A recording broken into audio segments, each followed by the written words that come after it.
The biggest offseason question facing the Cincinnati Bengals is simple. What will they do with Tee Higgins? For more on that, let's welcome in Paul Dehner Jr. of The Athletic. Did an awesome four-part series on Tee Higgins. And by the way, welcome into Cincinnati Bengals Talk. I'm James Rapien. Paul, I appreciate the time as always. Four parts on, to me, what the biggest offseason question is facing this team. I know there are a lot of them, but to me, and probably why you did four parts here, is because T is at the top of the list. Yeah, it's too much, right? 4 parts is too much, probably. It, But I, you know what? Here's the thing. It's not that the single decision warrants 4 parts or as much discussion as we have given to this topic over the course of. It's the ripple effects are massive. It's that there's so many pieces off of this decision that affect kind of how they're going to approach the next era of Joe Burrow here in Cincinnati. And so once you start going through it and you start to, well, if this, then that, and if that, then that, you end up in a whole different place with roster building, and it becomes very philosophical almost. And then when you throw the Jamar Chase element into it, there's so many pieces to it, and it's such a huge deal because it's for 1 year, it's $20.7 million. And again, I mean, I think has been kind of talked about for a while. And the expectation is that they're going to franchise tag Tee Higgins. That's where everybody thinks this thing goes. But the options if you don't, the ability to build yourself for sustainability if you don't, versus, hey, one more shot with this crew if you can't reach a long-term deal is a really interesting spot for this particular front office to be in, because they've never necessarily been in go for it, sell out for 1 year team. They've been about sustainability over years. That's been something we've been hearing for a long time. It's been kind of who they are. So you kind of go back on that a little bit now if you say, hey, one more shot with $20.7 million franchise tag Tee Higgins. yeah, I want to ask you about the sustainability factor because if they opt to do that, that'll contradict something that they haven't done, or vice versa. If they keep T, it'll go against their philosophy. So I want to get into that. Yeah. But first, did you realize the power that you wielded when I feel like the whole world that covers the Bengals, and I'm not trying to take it away from you, but when you released that T was likely to be tagged, that everyone picked that up. Everyone I did was like, oh, according to Paul Dehner Jr. I was like, well, who It hasn't was said more that? it was I more sad because we wrote it like I wrote it. I mean, I have even made sure to put the link from the time we wrote it after Joe Burrow spoke. Like we all kind of, I think, yes. wrote it. It was like, there it is. Wrote it then, the same sentence, I think, actually, and made sure that that was in there. But this was sort of like, well, what are the ramifications of that decision? But hey, but now it's news again. So cool. All right, that Yeah, sounds fine. Yes, feel the power. I guess I don't know about that. I loved it. I loved it. I was like, "What in the world?" I What in was the like, world? "Oh, T Higgins is likely to be like what? Oh, they're talking Yeah. about Paul's." I had already read part one, and I was like, "Oh." I thought I'd missed something where Schefter came out and said, "Oh, they're tagging him on Tuesday, and that's happening," or There are few feelings worse, and you might know this, James, than when you don't think you did news and your phone starts blowing up and you're like, wait, what? Did something? Oh Yep. no, I got Dove Kleinman. That's not good, right? Like that's the last thing that you ever want to see happen. Uh, Don't get so yeah, doved. no, you don't want to be doved on a Friday, No. I totally agree with you. Let's dive into some of the tentacles that come along with this T Higgins decision, and let's just start with where you think they are from a team building standpoint. Because to me, our viewers have seen the Chiefs, and I think a lot of them say, "All right, well, they got rid of Tyreek Hill and they're still winning." I also think that the Bengals are as wide receiver reliant as any team ever, maybe in history, certainly in the league right now. And they bank on all three of their receivers to win and have three receivers that are going to win one-on-one matchups. Whoever's in that one-on-one situation, sometimes double teamed. Do you think they want to keep it that way?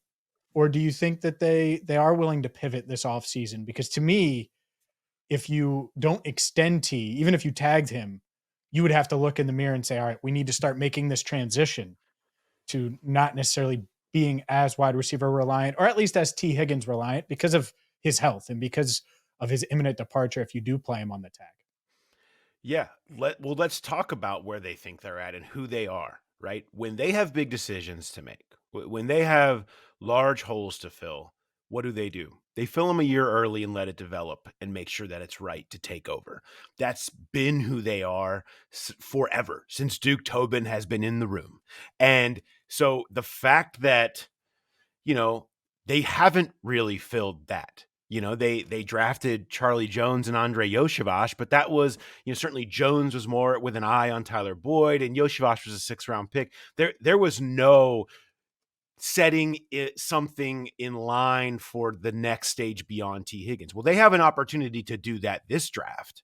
Certainly, if you use a 2nd or a 3rd-round pick and he gets some time, he develops in the background. You do that with the eye that in 2025 he's ready to step in, and you have a better feel of that person can step in and be the next Tee Higgins, or Andre Yoshavash took a huge jump and he could be the next Tee Higgins, or whatever it is. But that doesn't exist right now. There is no like, hey, the next Tee Higgins is already here. And so because of that, I think that's where you end up with where they think they're at, which is one more shot with T in this route, and you're replacing Tyler Boyd almost certainly with a younger player. That could be a pick, that could be Charlie Jones, that could be a free agent, whatever. But I think that's because you can always look at that. They're always looking a year ahead. And so when you're trying to see how they view it and where they're at, that's a big part of it. And one more thing I'll pop on the back of it is what they look at is 121 snaps.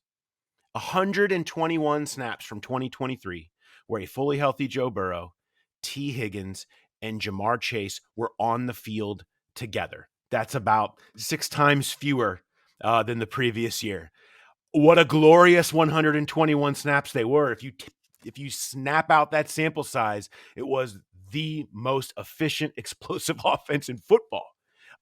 When they were out there, they just feel like this is what they were building for. They fixed the line to serviceability. They had T and Jamar. They just didn't get the full year of it. They want to see the full year of it. They want to go out there and know that can bring a title. And so that, combined with the fact that they don't have the answer in house, I think gives you a sense of how they feel about where they're at in building the roster and building out the receiver room for Joe. So why not just resign him? And I say just, knowing it's going to be 25-ish million per, knowing that they would have to guarantee a 2nd year, which they don't do unless your name's Joe Burrow or whenever they sign Jamar Chase. Mm-hmm. Jamar Chase, I get that, which that's a whole nother conversation. But with Tee Higgins, I don't think there are many Tee Higginses in this draft. And I don't think that there's going to be many available at 18. Now, could one of them develop in this draft that's drafted at 18 or beyond into Tee Higgins? Sure. Mm-hmm. But it's not like you could just say, oh, Brian Thomas is the next Tee Higgins. Or even in a good wide receiver draft, it's hard to find him. And so why not go that route? What's the logic there? Because it doesn't feel like they're going to. It doesn't feel like they're going to be able to get a deal done. And I'm not sure they necessarily want to get a deal done knowing what his market is. Correct. I think, one, he will get a deal that will look not like Bengals deals. Whenever he signs somewhere else, if it's assuming he signs somewhere else, it won't look like what you see when you see those Bengals deals come off. Like, guaranteed they'll just look money, at baby. Guaranteed money. And if you and it should, if you look at the precedent of the money that people of his level have been paid, it has had $40+ million guarantees at minimum. It's 3 and 4 years. It's these huge, and that's just not somewhere the Bengals are gonna go with Tee Higgins. Partially something you mentioned. Look, no one is doubting Tee Higgins' willingness to play through injury. The fact that he has played through every season. He's been a postseason star. He's had touchdowns in the Super Bowls and championship games. He's pushed himself out on the field playing through a hamstring this past year when it was bleak. Credit him that. But he is a guy that's always had a nagging something. And he has not even had, he hasn't crossed 760 snaps in a season the last 3 years. Okay. It's been a game here, 2 games there, a hamstring here, a thing there. And it's always kind of been, so when you're talking about if you're going to do the big investment, I go back to Duke Tobin told us this a couple years ago. If you're going to do the big investment, this is after the Super Bowl, go after the big fish. It better be worth it. And they're going to want to be paying for availability too. And in a league where you can find the next Tee Higgins, you know what I mean? Like second round, You third can. round, and with a year to Yep. develop. And this team, by the way, pretty decent history with second round receivers, pretty decent history with drafting and developing receivers, is something you can lean into, is why you don't go to a salary structure you're not comfortable with and an availability that maybe makes you a little bit uncomfortable in the long haul. But for 1 year of 25-year-old Tee Higgins, they're willing to take the risk and sign it up and say that $20.7 million is worth it. Let me push back again, because I would Let's not go. like they're doing the thing I would do next to letting him walk. What, tagging him and playing it out is third on my list of the 4 options of what I would do if they called me. They don't give a damn about what I think. I understand that. But to me, a $21 million cap hit when he's leaving and he's going elsewhere, and you should always be aggressive in free agency. So there's a very realistic scenario where you don't get anything in exchange for Tee Higgins at all while you're paying him top of the market value. That direct cap hit impacts what you can do at defensive tackle, where I think they could add a couple of guys in free agency to where we're not talking about it nearly as much by the time draft rolls around. Impacts what you can do at right tackle. I mean, we're already assuming Jonah Williams is a insert whatever team he's going to sign with in free agency. Yeah. To me, I would look at it and say, all right, well, I'm either going to tag and trade him or say he's a big part of our team in 2024 and beyond. And instead they're trying to split the difference. But I think it's going to be really hard to do because they have so many other needs as well. And that's why I would be hesitant to do what they're going to do, which is tag him and let him play out the 2024 season. I go back to the Karate Kid with this, James, and that is, Oh man, either you do it yes or you do it no. You do it the middle. Like it feels like it's trying to please two different sides. I'm with you on that. I don't disagree. I think if you're what is your path forward? Have a confident path forward, one side or the other. The problem is, I just feel like they think that this combination can win a Super Bowl, and they're right in that, because they basically have, you know what I mean? They've been right there twice.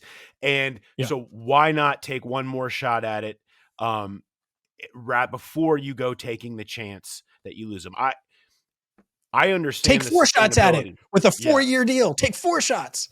But then now, then what happens when you are combining Chase's money, Higgins' money, Burrow's money all down the line? You end up in places. Now I wonder, and this is a discussion point I had with a couple people around the league, is the league now changing to where there's more acceptance to do that due to the value of the receiver? Or does what we just watched with Kansas City and what we actually just watched across the entire playoffs — look at the teams at the end, look at Zay Flowers invigorates Baltimore. Sam Laporta comes in Detroit and invigorates Detroit.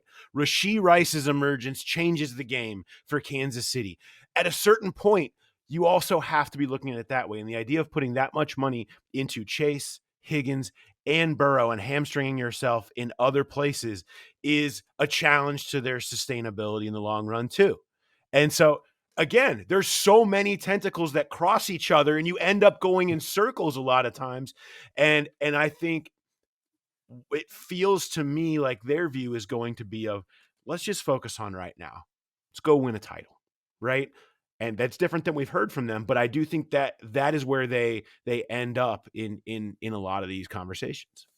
So when I see, okay, I'm never going to argue that, but let's just say that's the logic. Then push all the chips in, where you're really pushing the limit cap wise, and you're really going, you're not rolling over $8 million because you want to go get that backup guard that can also back up Ted Karras in both guard spots, or get a swing tackle in free agency, even though you already signed a tackle. I'm just throwing out ideas. Really do it, because if you don't and you dip your toe in that area, but you don't go all the way, Well, you could look up, have 3 offensive line injuries over the final 3 weeks of the season and have to go to Arrowhead with, with multiple guys that you don't want starting blocking for Joe Burrow, Tee Higgins, and Jamar Chase, which is a really tough place to be in. And Yeah. so I I just pick your lane to a degree. I'm never going to argue with a team trying to go win a title, even if it's for 1 year. The window is going to be longer than that. But really push. Not that they haven't tried. I'm not saying that, but really push the limits if you can. If that's the Yeah. logic with D. Yeah. Well, I mean, I think they feel like that is pushing in. I mean, putting the 20.7 and then building around it is pushing all in and not sacrificing sustainability down the line. They can still, but on the other side of it is, I mean, Chase's money is obviously eventually going to be a thing, but Mhm. they don't really have other big extent because the drafts coming up aren't full They of guys don't. that they're, Cam Taylor Britt's extension will probably be the McPherson. We're talking kicker money. I mean, it's not like there's a line of people that are Wait a there. second. You're telling me Jackson Carman isn't getting Yeah, an extension? telling you that. Telling you that, yeah. And so when you're talking about when you are talking about not having to worry, you feel like it can be something that you can do right now and pile that money in right now. And the way that they did last year with Orlando Brown, where they front loaded a ton of money and just said, pile a bunch of money in right now. And this is part of also how Burrow set it up, right? I mean, when he said my extension won't kick in until 25 and you're going to have me at $29 million on the cap, 5th-year option year this year. Well, guess what? That almost adds up to exactly the difference in cap hit of what you're paying Tee Higgins. Of Burrow plus Higgins this year is basically Burrow next year. So it feels almost like that's baked in, and it feels like that's how they account for it. And then this year they can set the pace for the next 4 year of rookie contract, trying to find the next Tee Higgins. But putting that in place, like we started this at the beginning, putting that answer in place is got to be a key prong if you're going to go this direction this year. So let's say that the Bengals tag Tee Higgins like we expect. And you mentioned day 2 wide receiver.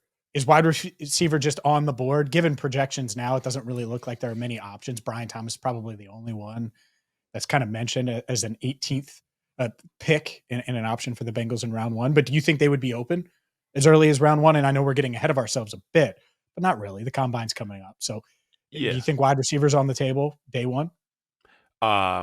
No. I mean, I think wide receivers on the table if one of the big names you mentioned slide. And you never know. I mean, in a draft that's Never know. very CD top Lamb heavy. fell. Yeah, it's look at who has slipped down into this range in the past. Justin Jefferson, CeeDee Lamb. I mean, these are people that have been picked where the Bengals are. If there's certainly no thought today, but we haven't even gotten to Indy yet for the combine. There is no thought today that those guys at the top, that top tier, are going to be around, maybe even outside of the top 10. But you never know. So I wouldn't say no, because if something like that happens and those guys are there, yeah, I think that they would be above a trench pick. But outside of that, boy, it just screams trench pick. It just screams one of these tackles. I mean, there's so many, right? There's so many of them. It's a spot that they need. It's the perfect thing to do as a combo plan if you sign some mid-tier free agent tackle like a Luminor or whoever, or a defensive tackle, which they cannot throw enough assets at this point, knowing how much they need to rebuild there. So that screams what it would be. It would take one of those top tier guys that you just can't pass on somehow making its way down the board, I would think, for them to talk about that on day 1. Yeah, I do. I think that 3-game winning streak they went on with Jake Browning kind of took them out of potentially nabbing one Yeah. of these top wide receivers. But it would be the first time since 1994 that they drafted a defensive tackle in round 1. So who It's true. knows? I think free agency is going to be a big factor too. So we're just kind of going at it sort of blind here. But yeah, it's Quick condemning that. I last. mean, but don't forget though. Don't forget though. You mentioned the defense tackle since '94. I mean, it had been Mhm. 20 years since they had taken a defensive lineman at all in the first round. And what happened last year? Sure. Miles Murphy. Oh, in safety too with Dax Hill Right. So, I the mean, year prior. they certainly broke a trend last year that had been there forever. And so I don't think it's something that they're unwilling to go there, just because of history, because we've seen them It's like the post Burrow era. It used to be so easy for us, James. You could just plug in what they've done for the last 15 years and you knew what was going to happen. You could predict it like the sun rising in the morning. But now there's so many precedents and things that change in the way they break their own trends every year. It's not quite as easy to say anything in certainty. During this conversation, you mentioned Orlando Brown Jr., the money he got up front last year. Obviously, that was a splash signing that surprised a lot of people. Tee Higgins, is he their big splash? Or could you see them tagging him $21 million and then also going after a high-end defensive tackle and someone that's going to cost, I don't know, $15 million per year and have a pretty high cap hit and cash in year one, potentially year two? I can't imagine a world where there's two splashes, where it's T and another. I mean, I think if you go T, you are dedicating yourself with it, because that's going to be around half of the money that they would spend in free agency. If you're looking at their history of how they spend. And so if you're going to do that, the idea of spending, the other half all on Christian Wilkins or something like that is not feasible when they have so many spots that they need to fill. And another thing that's a part of, the octopus of tentacles of the Tee Higgins decision is the history that they have success with the mid-tier free agent route. I mean, that's something they have to tap back into again. They have to have a draft that hits, and they have to hit on these mid-tier free agents. The same strategy they used to get themselves to this place in the first place of the 21 and 22 seasons were built on the backs of Burrow and the draft hitting and those mid-tier free agents. And there's no reason they can't go that route again. And so I think that's the other half. You splash T and you hit 3, 4, 5 different players in the mid-range, a place where you've had some success before, that come in with a chip on their shoulder and can be the next Von Bell, the next Mike Hilton, the next Chidobe Awuzie. That's what you've got to be focusing on when you start talking about how you're going to handle the other side of it. Yeah, I love the mid-range idea. I think that cap hit is just so much, like you saying that in taking them out of the running, and I get it because I do think it's realistic. For Christian Wilkins, let's just use him, and he could get tagged, who knows? But I would much rather the 37th pick in the draft, and Yeah. you just start to reconstruct your roster now. But I get it. Man, what a dilemma. What a dilemma. And at the same time, and I said this a month ago, I could totally see with Burrow them making a run. They might have made a run this year. As flawed as they were, every team was flawed. Besides maybe the 49ers, and clearly they were flawed because they didn't win it. So 121 snaps, James. They had 121 snaps of their primary weapon, and they were 3-0 in those games, and they were against one team that was in the Super Bowl and another team that was in the Final Eight and darn near beat the Chiefs, and took them out convincingly in those games. And so if you're the Bengals, how do you not point to that? That this is what they've been building for years. This was the window season, right? They built the line back up. They're turning it over to a young defense that they think will take the step next year after the growing pains of this year, and get more than 121 snaps out of your primary weapon. That was the best thing going in football on a small sample size alert last year, and go for that one more time. I mean, the rest of it is still in place. Add another draft class, and you have to feel like you are right back there as the only team standing there that's ever taken a real chunk out of Patrick Mahomes in this current era, and say, go get it and try to go win one. It is, how do you not? You know what I mean? That's the other side of it. How do you not take one more swing for a franchise that's never held a Lombardi in their life? Yeah, I get it. I totally get it. Make sure you check out Paul's 4-part series on Tee Higgins, the decision, what's set to happen. It's going to be a really, really interesting offseason. And Paul, I really appreciate your time, and really good stuff in The Athletic. Appreciate the decision. We should have held this at the Boys and Girls Club, James. It would have made this a lot. This would have made this a lot better. We should have. I should have said, "Hey, Paul, are you still a nail biter?" That's right. Old Jim Gray. Asking LeBron. The thing is neither of us are LeBron, so that's the downside. Neither of us are Jim Gray, unfortunately, either. Thanks, Paul. Thanks.